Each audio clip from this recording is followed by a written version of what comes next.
All right, everybody, welcome in. Midwest Mike's coming back at you for another show. I'm Gary. This is Austin.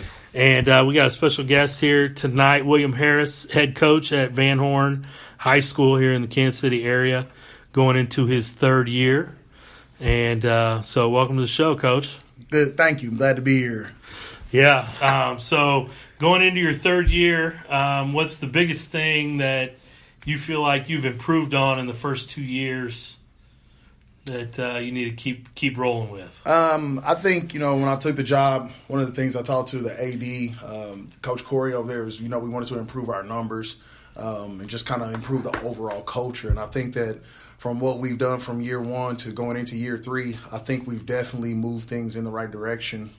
So I'm pleased with where we are right now. Still got a long ways to go, but I'm pleased with the progress that we've made so far. That's good. That's good. It I know came out. You guys started a couple weeks before we do here in Kansas, so I came out last year and saw you guys play. It was actually one of your last games. Actually, when I came out, saw you guys play Central, and you guys look pretty good out there, pretty organized. That's the thing. It's always tough when you take over a program that is historically not successful. It's kind of getting that organization, get the culture changed. But it seems like you guys have done that. So how have you changed that culture? How have you got those numbers up? It's just, I'm big on relationships as a teacher and as a coach. And I think that the good coaches that you see and the good coaches that you see being successful at any level, they're able to build relationships with kids. And so, we play football for about 3 months of the year. And after that, you've got to be able to talk to kids about other things besides football. Mm-hmm. You got to be able to get them connected to you and to your program outside of the X's and O's of football. So my big thing and my staff's big thing is pushing the relationships and making sure that kids know that we care about them. And, it's not just about football. It's not just about wins and losses, but it's also about, making sure they're doing okay, asking them how their day's going, asking them how algebra is, asking them how classes are. So that's a really big point of emphasis for me, is to make sure that you have a relationship with the kids.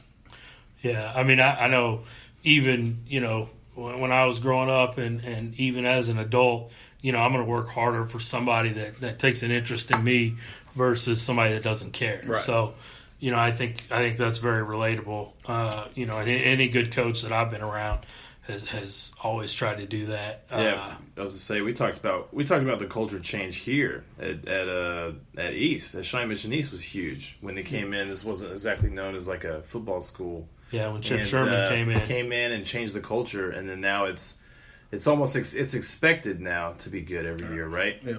And so for a while, because I knew kids that went to Van Horn years ago, Mm-hmm. it's expected to not do well, Mm-hmm. and now it's changing that mindset around and making that good, and it's just more fun. It's more fun when you come in expecting to, like, your hard work is going to pay off. Absolutely, so, it's more enjoyable for everybody, cool. Both ends, players and coaches. Yeah, for sure. Because we coached together at Grandview back in the day. We were at Kansas City Central for about 2 days together. Wow.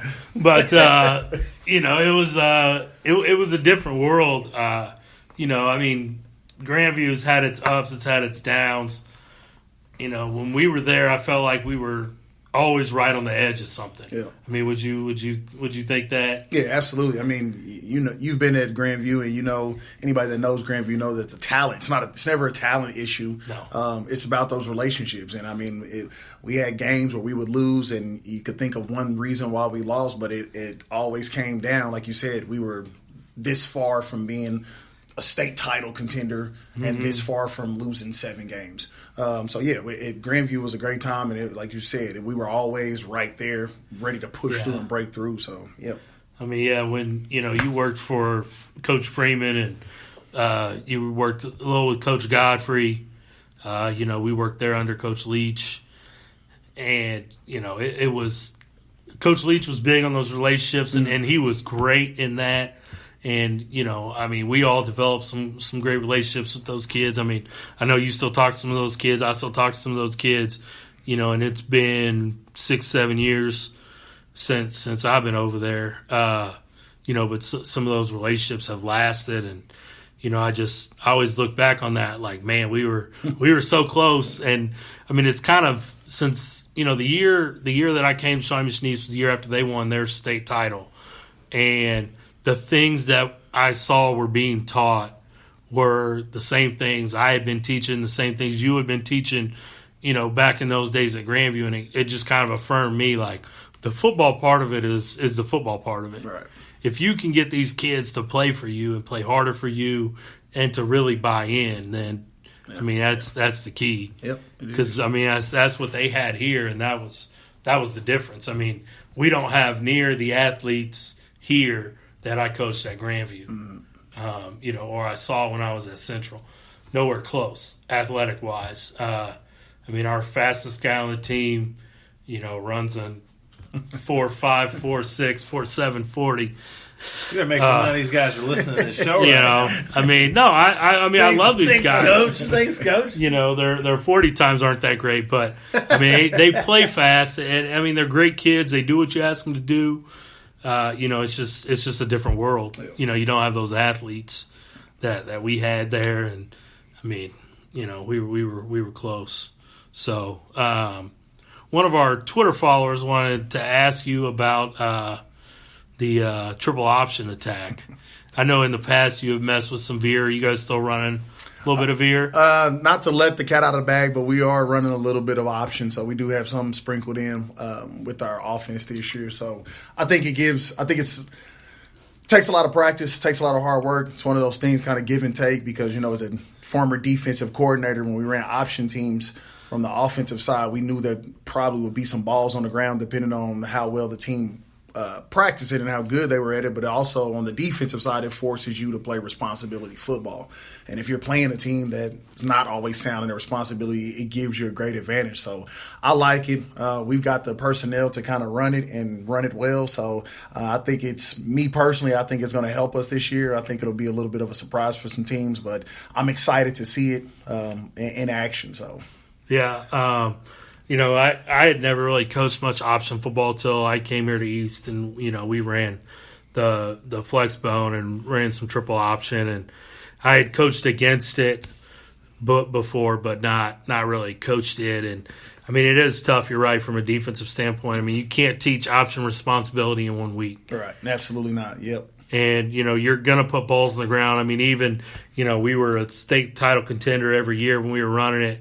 And, I mean, we even put balls on the ground at times, just, a guy thinking he's going to get the ball and the quarterback pulls it late. Or, I mean, it just happens. Yeah. I would say it's so much timing, right? Yeah, absolutely. It is. Absolutely. The timing on all that is key. Yeah. That's cool. It's cool. I remember you talking about coaching this stuff, and then, we'd watch college football. And all of a sudden, Gary started watching Army, Navy, little Georgia Tech, and then he could see little stuff going on there. It's pretty cool. I mean, the option, if it's run correctly, is nice, and it's super beautiful. efficient. Way efficient, right? It's a total ball control offense. So I guess I don't know. You think triple option sometimes is kind of limited with what you can do, though, right? Because if you get down by 3 scores. And you're only a flex bone or triple option team, a little hard to come back. Yeah, I mean that was definitely our Achilles heel since I've been here. Is if a team did get us down early, it was tough to come back. Because we didn't throw the ball much. That's pretty much all we ran. But you say it's part of your attack, so you've got to plan for that. Right, absolutely. If you're down, and that's always kind of the thing that you mentioned. If that's your identity. If you get in the game, you get down 21 scores now, 21 points. Now you're trying to do something you're not used to doing, and now kids are running things that they're not completely comfortable with because you devote so much time to the option. So there is if that's who you are, there is a little bit of a drawback to that if that's the only thing you do and that's what you hang your hat on. Yeah, as I say, it also depends on what kind of athletes you got on the team. Yep. Whatever fits, you can scheme to whatever fits their attributes and stuff. So. Yeah, I mean, and that's one thing. I mean, it's no secret we're going to a spread attack this year. And, I mean, that's one thing. Like our receivers in past years didn't really have to run precise routes.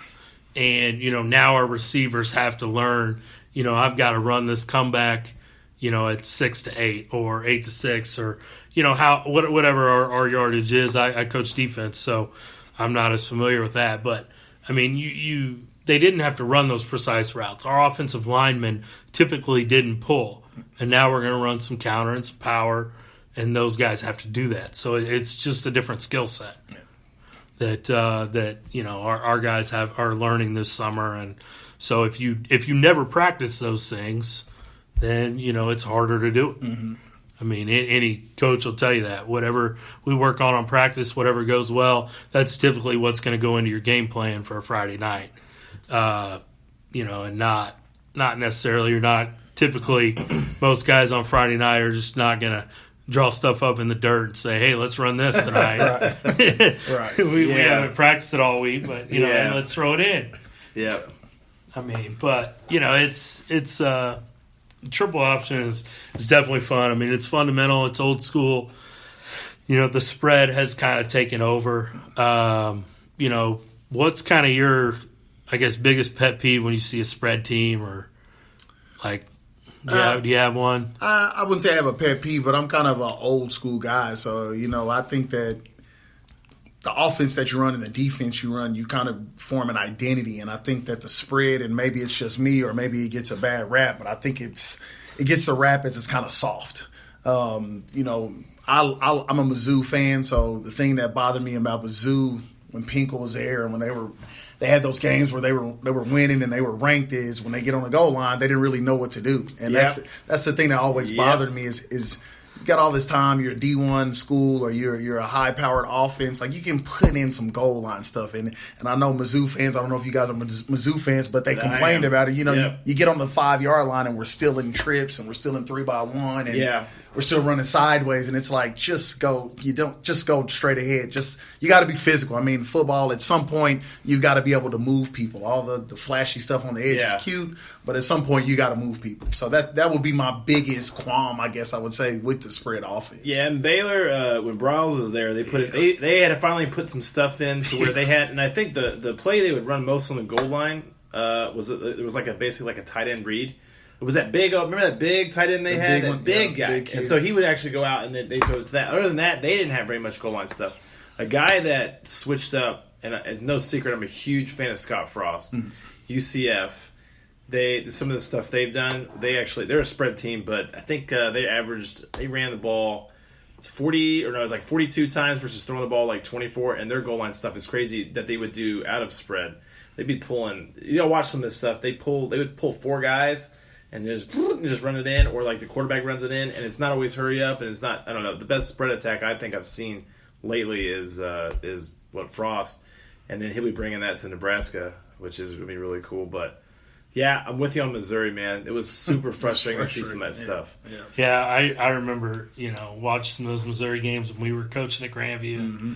You'd get because to me too, and I feel the same way. When you get inside the 10, inside the 5, you're a Division I university. You're telling me you can't line up in an I formation or get the ball across the goal line. My guy is better than your guy. I'm going to pound it in here. The best quarterback they had there was Chase Daniel. Best college quarterback they had there. This dude, when he would line up under center, if they were, he looked so uncomfortable. And he didn't know it. He looked so awkward. Yeah. It's just like, and it wouldn't be that hard to put in a handful of plays. And at that point in the game, everybody knows what you're going to do anyway. These guys are watching film on you. That's fine. Let them know what you're going to do, but pound it at them and say, my guy's going to beat your guy for this play. My lineman's going to fire off the ball and punch you in the mouth, and I'm going to get it across the goal. And that's why I say, the spread, it looks good. It looks wonderful at the 50-yard line, but at some point, you just got to get nasty. Yeah. And if your guys can't get nasty, they're not used to getting nasty, when you get on the 5-yard line, it's going to be a struggle. Mike Leach has the same problem. Texas Tech, stuff like that, man. He's just all those spread attacks, and I think the spread offense is great. There's some good things about it. Just like the reverse, we can talk about, in the flex bone attack, or if you're a triple option team, if you get 3rd and 20, there's not a lot you're going to be able to do there. Yeah. You can hope maybe you break one, or you can run your reverse, or and hope for the best, but for the most part, you're not equipped. And I know my time here when we got in those situations, it's kind of like, well, I guess let's just run our inside veer and hope we can break.